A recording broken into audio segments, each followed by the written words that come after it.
வணக்கம். இன்னைக்கு நாம ஒரு மிக முக்கியமான, கொஞ்சம் அதிர்ச்சியான விஷயத்தை பத்தி ஆழமா அலச போறோம்.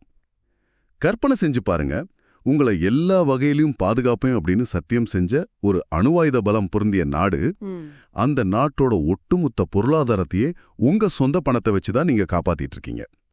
ஆனா உங்க நாட்டு மேல, உங்க நகரங்கள் மேல எதிரிகள் சரமாரியா ஏவுகணைகளை வீசும்போது, அந்த பாதுகாப்பு ஒப்பந்தம் செஞ்ச நாடு என்ன செய்து தெரியுமா? என்ன செய்றாங்க?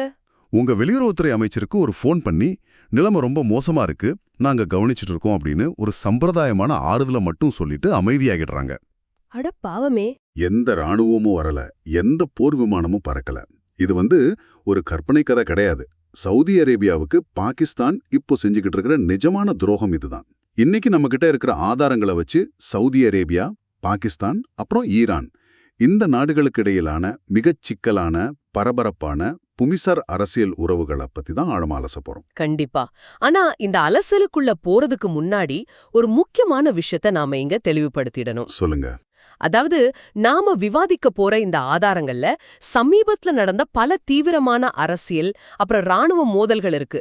குறிப்பா அமெரிக்கா, இஸ்ரேல், ஈரான் சம்பந்தப்பட்ட விஷயங்கள். ஆமா, அது ரொம்ப சென்சிட்டிவான டாபிக். கரெக்ட். இதுல எந்த ஒரு நாட்டோட நிலைப்பாட்டையும் நாம ஆதரிக்கவோ இல்ல நியாயப்படுத்தவோ போறது கிடையாது. உலக அரசியல்ல யார் சரி யார் தவறுங்கிற விவாதத்துக்குள்ளேயும் நாம போகல. நிச்சயமா. உத்திகள் என்னவா இருக்கு அப்படிங்கறத உள்ளபடியே 100% நடுநிலையோட மட்டும்தான் நாம விவாதிக்க போறோம். மிகச் சரியான ஒரு விளக்கம். சரி, நாம விஷயத்துக்கு வருவோம். February 20, 2026 அன்னைக்கு தான் அமெரிக்காவும் இஸ்ரேலும் சேர்ந்து ஈரானுக்கு எதிரா ஆபரேஷன் எபிக் ஃபியூரி அப்படிங்கிற ஒரு மாபெரும் தாக்குதலை நடத்துறாங்க. ஆமா, அதுல ஈரானோட உச்சக்கட்ட தலைவரான அயதுல்லா அலி கமேனி கொல்லப்படுறார். அதனால ஆத்திரமடைஞ்ச ஈரான் மார்ச் 1ஆம் தேதியிலிருந்து தினமும் சவுதி அரேபியாவோட எண்ணெய் மற்றும் எரிவாயு நிலையங்கள் மேல ஏவுகணை தாக்குதல்களை இடைவிடாம நடத்திட்டு வராங்க. ஏன்னா ஈரானை பொறுத்த வரைக்கும் சவுதி அரேபியா அமெரிக்காவோட மிக நெருங்கிய கூட்டாளி. ஆனா இந்த இடத்துல தான் ஒரு மிகப்பெரிய முரண்பாடு வருது.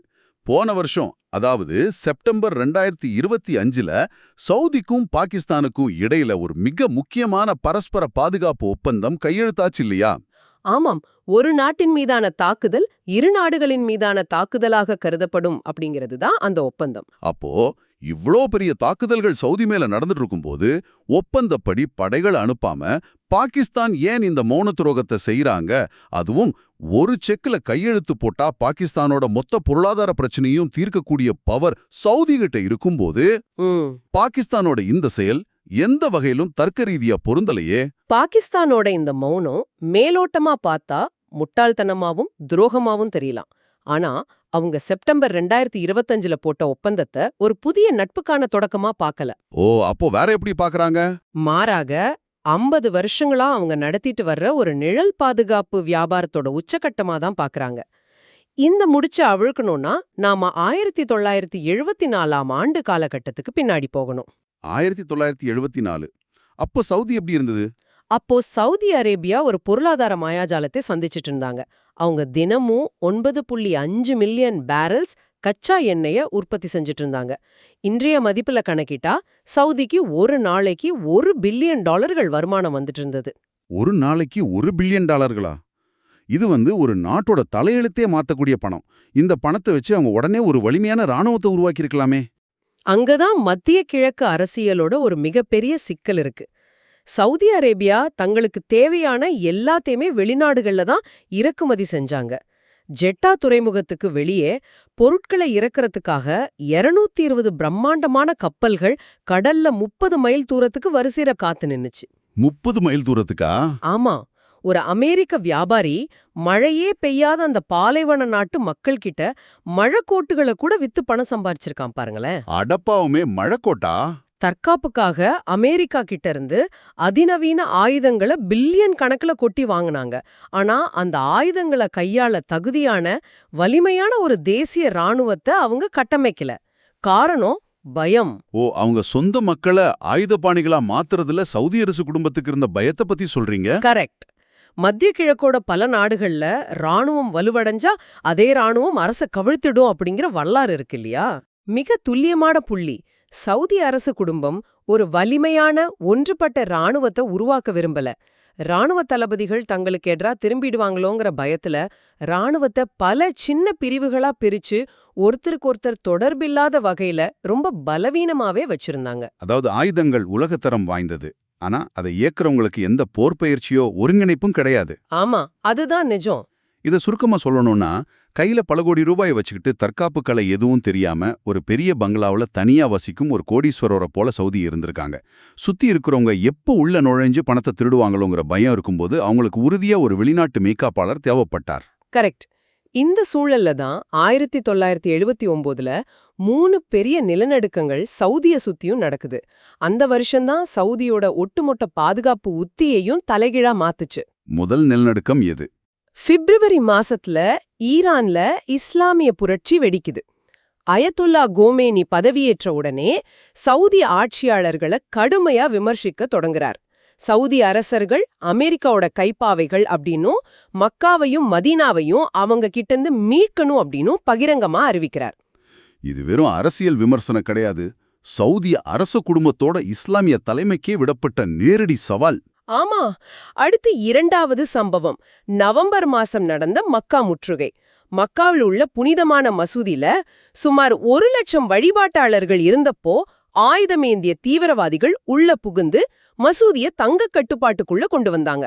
சவுதி அரசனோட முக்கிய கடமையே அந்த 2 புனித மசூதிகளை பாதுகாக்கிறது தான். அப்படிப்பட்ட இடத்துல ஒரு முற்றுகைங்கிறது அவங்களுக்கு மாபெரும் அவமானம் மட்டும் இல்ல, தங்களோட ஆட்சியே முடிவுக்கு வரப்போகுதுங்கிற மரண பயத்தை அவங்களுக்கு உருவாக்கியிருக்கோம் இல்லையா? அந்த மரண பயத்துக்கு முக்கிய காரணம் சவுதி ராணுவத்தோட இயலாமை. 2 வாரங்கள் போராடியும் அந்த தீவிரவாதிகளை சவுதி ராணுவத்தால முழுமையா வீழ்த்த முடியல. ஏன்? அவங்க கிட்ட தான் அமெரிக்கா ஆயுதங்கள் இருந்ததே. ஆயுதங்கள் இருந்தது. ஆனா நகரப்போர் முறையிலயோ பிணை கைதிகளை மீட்கிற நுட்பங்கள்லயோ அவங்களுக்கு போதிய பயிற்சி இல்ல. பல பில்லியன் டாலர் மதிப்புள்ள ஆயுதங்களை ஒரு புனித தலத்துக்குள்ள எப்படி பயன்படுத்துறதுன்னு அவங்களுக்கு தெரியல. இந்த முற்றுகையில 255 பேர் கொல்லப்பட்டாங்க. கடைசில இத முடிவுக்கு கொண்டு வர சவுதிக்கு உதவி செஞ்சது அவங்களோட சொந்த ராணுவம் கிடையாது, பாகிஸ்தான் ராணுவம். கரெக்ட். குறிப்பா பாகிஸ்தானோட சிறப்பு படையான SSG கமாண்டோக்களை தான் உள்ளே நுழைஞ்சாங்க. உலகத்தோட கண்களுக்கு சவுதி தன்னை காப்பாத்திக்கிட்ட மாதிரி தெரிஞ்சாலும் நிஜத்துல களமிறங்கி ரத்தம் சிந்தினது பாகிஸ்தான் வீரர்கள். உண்மைதான். இந்த அதிர்ச்சியிலிருந்து மீள்றதுக்குள்ள சரியா 1 மாசம் கழிச்சு டிசம்பர் 1979ல 3வது நிலநடுக்கம். ஆப்கானிஸ்தானுக்குள்ள சோவியத் படைகள் ஊடுருவுறாங்க. அப்போ ஒரு பக்கம் ஈரானோட அச்சுறுத்தல், உள்ளே மக்கா முற்றுகை, இன்னொரு பக்கம் சோவியத் ஊடுருவல். அது மட்டும் இல்லாம மேற்கே சோவியத் ஆதரவு பெற்ற தெற்கு யெமன், ஈராக், சிரியா என நாலாபுறமும் சவுதி சுற்றி வளைக்கப்பட்டது. இந்த இடத்துல தான் புவிசார் அரசியலோட மிக விசித்திரமான ஒரு கூட்டணி உருவாகுது. அதாவது சவுதி கிட்ட அளவற்ற செல்வர் இருந்தது, ஆனா அதை தக்க வைக்க ராணுவ பலம் இல்ல. பாகிஸ்தான் கிட்டயோ பல போர்களை சந்திச்ச மிகச்சிறந்த ராணுவம் இருந்தது, ஆனா நாட்டை நடத்த பணம் இல்ல. சரியா சொன்னீங்க. அதனால 80கள்ல சுமார் 15,000 முதல் 20,000 பாகிஸ்தான் ராணுவத்தினர் சவுதியில நிரந்தரமாவே நிறுத்தப்பட்டாங்க. இது ஒரு வகையான படை வாடகை முறை போல செயல்படத் தொடங்குச்சு. ஆனா இங்க ஒரு விஷயத்த நாம கவனிக்கணும். பாகிஸ்தான் வெறும் ராணுவ வீரர்களை மட்டும் வாடகைக்கு விடல. அவங்க தங்களோட ஆகப்பெரிய பாதுகாப்பு அரணான அணு ஆயுத பாதுகாப்பையுமே சவுதிக்கு வழங்கியிருக்காங்க. ப்ராஜெக்ட் 706 அப்படிங்கிற திட்டத்தின் மூலமா பாகிஸ்தான் 1972ல முல்தான்ல நடந்த ரகசிய கூட்டத்துல அணு ஆயுதம் தயாரிக்க தொடங்கினாங்க. அதுக்கு முழு நிதியுதவியும் அளித்தது சவுதி அரேபியா தான். இதை நம்ம கொஞ்சம் ஆழமா பார்க்கணும். சவுதி வெறும் பணத்தை மட்டும் கொடுத்துட்டு வேடிக்கை பார்க்கல. ஆமா, இதுல என்ன ஒரு சுவாரஸ்யம்னா, பாகிஸ்தான் ஒரு அணு ஆயுத நாடா மாறினா அந்த அணு ஆயுத கூட தங்களையும் பாதுகாக்கும் அப்படிங்கிற நீண்ட கால முதலீடாதான் சவுதி இதை பார்த்தாங்க. அது ஒரு மிக நுட்பமான எழுதப்படாத ஒப்பந்தம் இல்லையா? ஆமா. என்றாவது ஒரு நாள் ஈரானுல சவுதிக்கு அணு ஆயுத அச்சுறுத்தலோ அல்லது வேற பெரிய ஆபத்தோ வந்தா பாகிஸ்தானோட அணு ஆயுதங்கள் சவுதிய காக்க பயன்படும் அப்படிங்கறதான் அந்த ஒப்பந்தத்தோட அடிப்படை. எளிதா சொல்லப்போனா பாகிஸ்தான் அணு ஆயுத பாதுகாப்ப ஒரு சேவையா சவுதிக்கு வித்திருக்காங்க. இந்த 50 கால எழுதப்படாத விதிதான் செப்டம்பர் 17, 2025ல அதிகாரப்பூர்வமா மாறியது. சவுதி பட்டத்து இளவரசரும் பாகிஸ்தான் பிரதமரும் அந்த பாதுகாப்பு ஒப்பந்தத்துல கையெழுத்திட்டாங்க. அத அடுத்த நாளே பாகிஸ்தான் பாதுகாப்பு அமைச்சர் குவாஜா ஆசிஃப் நேரலையில உறுதிப்படுத்தினார். கரெக்ட். ஆனா இந்த இடத்துல ஒரு மிகப்பெரிய முரண்பாடு இருக்கே. ஒரு பக்கம் சவுதி கிட்ட இருந்து பல பில்லியன் டாலர்களை வாங்கிக்கிட்டு உங்களை ஈரான் கிட்ட இருந்து பாதுகாப்பேன் அப்படின்னு உறுதியளிக்கும் பாகிஸ்தான், மறுபக்கம் அதே ஈரானுக்கு அணு ஆயுத ரகசியங்களை வித்திருக்காங்களே. வித்தத பாகிஸ்தானே ஒப்புக்கிட்டாங்க. சவுதியோட பணத்துல அணு ஆயுதம் தயாரிச்சுட்டு அந்த தொழில்நுட்பத்தை சவுதியோட பரம எதிரியான ஈரானுக்கே கொடுக்கறது எப்படி சாத்தியம்? இது வெறும் துரோகம் கிடையாது, இது ஒரு மிகப்பெரிய புவிசார் அரசியல் மோசடி இல்லையா? இத மோசடின்னு சொல்றதை விட மூலபுராய இரட்டை வேடும் அப்படின்னு சொல்றதுதான் சரியா இருக்கும். பாகிஸ்தானோட வெளியுறவு கொள்கையே இதுதான். ஓ, ரெண்டு பக்கமும் விளையாடுறாங்களா? ஆமா, அவங்க ஈரானுக்கு மட்டுமில்ல, லிபியாவுக்கும் வடகொரியாவுக்கும் கூட அணுவாயுத ரகசியங்களை வித்திருக்காங்க. தங்கள் சொந்த லாபத்துக்காகவும் அதிகார சமநிலையை தங்களுக்கு சாதகமா வச்சிருக்கவும் ரெண்டு பக்கமும் விளையாடுறது அவங்களோட உத்தி. புரியுது. சவுதிய பாதுகாப்போம் அப்படின்னு சொல்றதன் மூலமா சவுதி கிட்ட இருந்து பணத்தை கறக்கிறது ஒரு பக்கம், ஈரானுக்கு தொழில்நுட்பத்தை விக்கிறதன் மூலமா பிராந்தியத்துல சவுதிக்கு ஒரு நிரந்தர அச்சுறுத்தலை உருவாக்குறது மறுபக்கம்.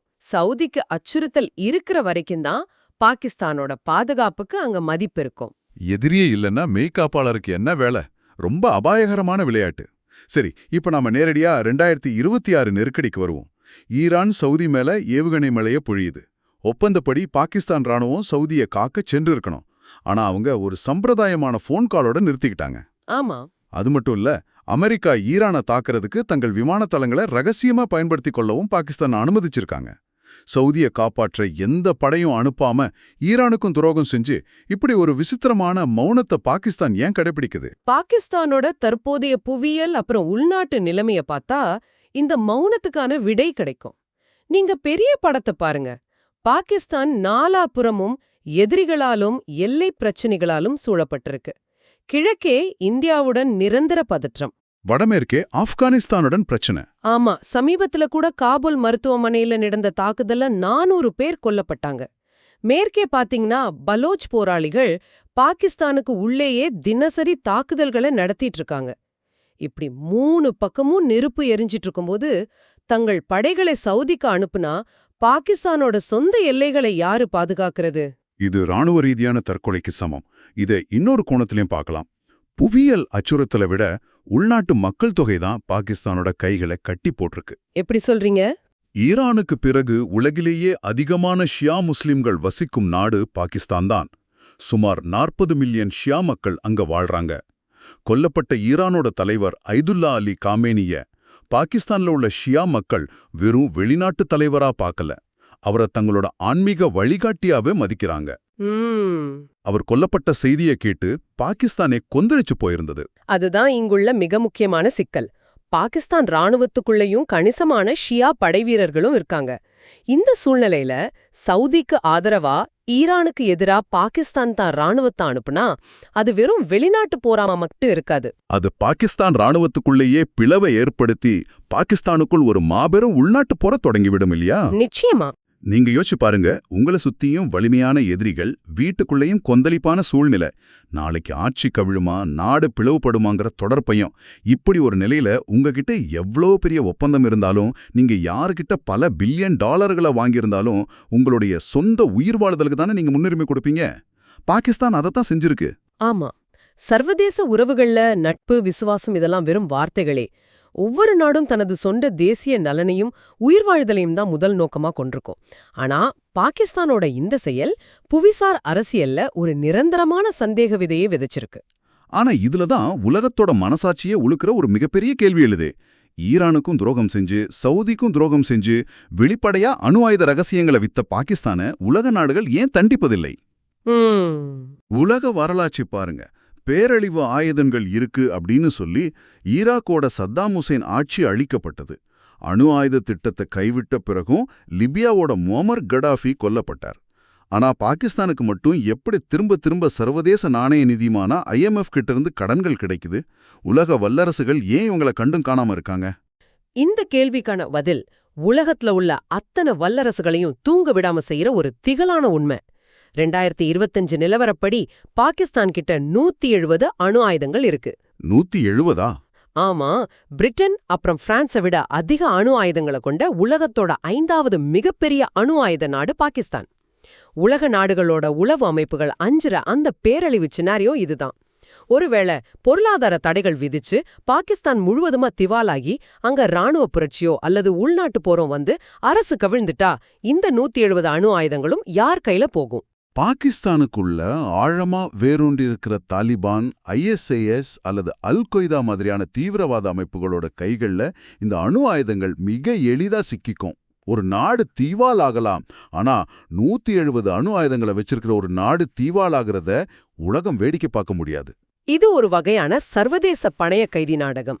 பாகிஸ்தான் அடிப்படையில உலக வல்லரசுகள் கிட்ட என்ன சொல்றாங்க தெரியுமா? நாங்க தீவாலானா எங்க அரசு கவிழும், அரசு கவிழ்ந்தா எங்க அணு ஆயுதங்கள் தீவிரவாதிகள் கைக்கு போகும், அதன் பின் ஒரு அணு ஆயுத போர் மூழும் அப்படின்னு மிரட்டுறாங்க. இது வெறும் மிரட்டல் மட்டும் இல்ல, இதுதான் பல தசாப்தங்களா பாகிஸ்தானோட பிசினஸ் மாடலே. கரெக்ட். தங்கள அழிவிலிருந்து காத்துக்க அவங்க உலகத்தையே ஒரு நிரந்தர பயத்துல வச்சிருக்காங்க. பொருளாதாரத்துல அவங்க தீவாளாகிற நிலை வரும்போதெல்லாம் வாஷிங்டன்லயும் ஐரோப்பிய தலைநகரங்கள்லயும் அபாயமணி அடிக்குது. உடனே சர்வதேச நாணய நிதியம் ஒரு மிகப்பெரிய கடனுதவியை அங்கீகரிச்சு ஒரு செக்ல கையெழுத்து போட்டு கொடுக்கறாங்க. உலகத்திலேயே இதைவிட சிறந்த ஒரு காப்பீட்டு திட்டம் இருக்க முடியாது. நாங்க அழிஞ்சா நீங்களும் அழிவீங்க அப்படிங்கிற பயத்தை மூலதனமா வச்சு தங்களை தாங்களே காத்துக்கறாங்க. சுருக்கமா சொல்லணும்னா, இது வெறும் நாடுகள் தங்களுக்குள் செய்து கொள்ளும் காகித ஒப்பந்தங்கள் பற்றியது கிடையாது. புவிசார் அரசியல்ல ஒரு நாடு எவ்வளவு தூரம் நம்பகத்தன்மையோட இருக்கு அப்படிங்கறத விட எந்த விலை கொடுத்தாவது தன் நாட்டை எப்படி உயிர் வாழ வைக்குது அப்படிங்கறதே மிக முக்கியமானது அப்படிங்கறத இந்த சவுதி, பாகிஸ்தான், ஈரான் முக்கோண உறவு நமக்கு தெளிவா காட்டுது. அதனாலதான் பாகிஸ்தான் விளையாடுற இரட்டை வேடத்தை உலகம் தெரிஞ்சுகிட்டே சகிச்சுக்குது. நீங்க சொல்றது முற்றிலும் உண்மை. ஆனா நாம விவாதிச்ச இந்த வரலாறு ஒரு மிகப்பெரிய தொழில்நுட்ப மாற்றத்தோட விளிம்புல நிக்குது. நண்பர்களே, இந்த ஆழமான அலசலை முடிக்கிறதுக்கு முன்னாடி உங்க சிந்தனைக்கு ஒரு புதிய கேள்வியை விட்டு செல்ல விரும்புறேன். இதுவரை எந்த உலக நாடுகளும் வெளிப்படையா விவாதிக்க தயங்குற ஒரு கோணம் இது. பாகிஸ்தானோட இந்த அணு ஆயுத பயமுறுத்தல் காப்பீட்டு திட்டம் இன்னும் எத்தனை காலத்துக்கு வேலை செய்யும் அப்படின்னு நினைக்கிறீங்க? உலகம் இப்போ செயற்கை நுண்ணறிவோட பிடியில சிக்கியிருக்கு. சைபர் தாக்குதல்கள் முன்னப்போதையோட அதிநவீனமாயிடுச்சு. ஒருவேளை எதிர்காலத்துல அமெரிக்காவோ அல்லது வேற ஏதோ ஒரு வல்லரசு நாடோ தங்களோட அதிநவீன சைபர் தாக்குதல்கள் மூலமாவோ அல்லது AI தொழில்நுட்பத்தின் மூலமாவோ ஒரு நாட்டோட அணு ஆயுதங்களை அவங்க கட்டுப்பாட்டிலிருந்தே ரிமோட் மூலம் முடக்கிடும் ஆற்றலை பெற்றுட்டா என்ன ஆகும்? அது மிகப்பெரிய திருப்புமுனையா இருக்குமே. உங்கிட்ட ஆயுதம் இருக்கு, ஆனா அதை பயன்படுத்துற பட்டன் என் கையில இருக்கு அப்படின்னு ஒரு நிலைமை வந்தா அப்போ பாகிஸ்தானோட நிலைமை என்னவாகும்? உலகை அச்சுறுத்துற இந்த பேரழிவின் காப்பீட்டு திட்டம் ஒரே இரவுல காலாவதி ஆயிடுமா? அப்படி நடந்தா மத்திய கிழக்கோட அரசியல் வரைபடம் எப்படி மாறும்? பாகிஸ்தானை நம்பி பல பில்லியன் டாலர்களை கொட்டின சவுதியோட நிலை என்னவாகும்? இதை நீங்களே சிந்திச்சு பாருங்க.